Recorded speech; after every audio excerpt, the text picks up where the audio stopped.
In Shotokan, we have two side kicks, Yokogeri Kekomi and Yokogeri Keage. And I'm going to talk today about the differences between the two. So first of all, I want to talk a little bit about the difference between a snapping kick and a thrusting kick, which kind of would cover all the information. I like to teach it in this way, where a snapping kick is led by the knee and then the foot snaps out as a result of that. So the knee, if we have like an imaginary line here, the knee will pass that line first and then the foot will come after.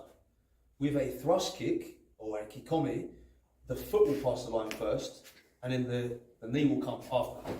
So with the thrust kick, it's the muscles of the posterior chain, the glutes and the hamstrings, etc. are extending or pushing into that kick. Whereas the snap kick or the Keage is more of a snap from like the quads. So it's a knee extension.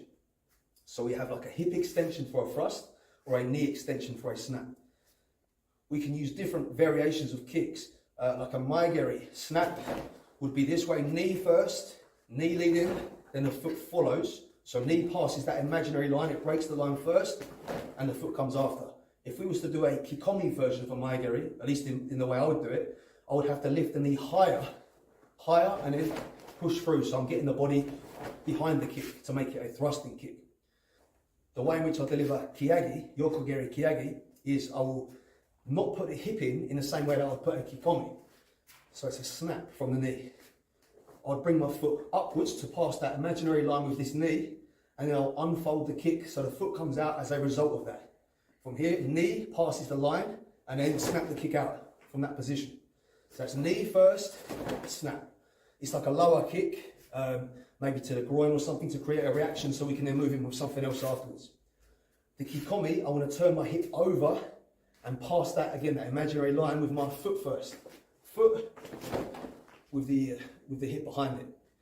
So another way to think about it is to imagine the foot is being kind of swung by the knee in a snapping kick and driven by the hip in a thrusting kick. We can bring this up to the upper body to kind of demonstrate. A Yuraken would kind of be that snapping feeling. Elbow first, and then the Zuki, normal punch, would be like the drive, where the body is behind it and we're driving in with it, this way. So in which situations would I use the two kicks? As I said earlier, the snapping kick, the Keage, Yokogeri Keage, I'll use lower to the groin maybe, to bring them down so I can then finish with something else. You know, we see this in different katas, here Nidan, where we're snapping in, or here Yondan, for example, when we're driving in with the elbow. For Kekomi, I'd use it maybe to keep some distance. So as the opponent's approaching, I'll thrust the kick out to keep that distance, you know, to stop them coming in. From there, thrusting into the target that way. Some people teach the Yokogeri Keage as basically a side thrust kick that just snaps back. But in my opinion, all the kicks should snap back. We should never leave a kick out for someone to take hold of or to put us in a compromised position. We should never leave a kick or stick a kick out, as they say. So even if it's a thrusting kick, we still want to pull it back. So my definition really is about the way the muscle's being driven into the target as opposed to the kind of snapping action.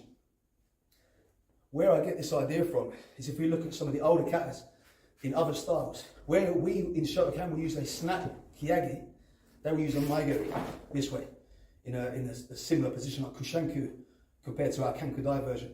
They will use a Maigeri in that position. So our version here will be similar, a low snap kick to the groin or to the body as opposed to a side thrust kick. So that's just my ideas on how to deliver the two different variations. If you like it, drop a comment and let me know. And let me know what else you'd like to see in future videos. Thanks again.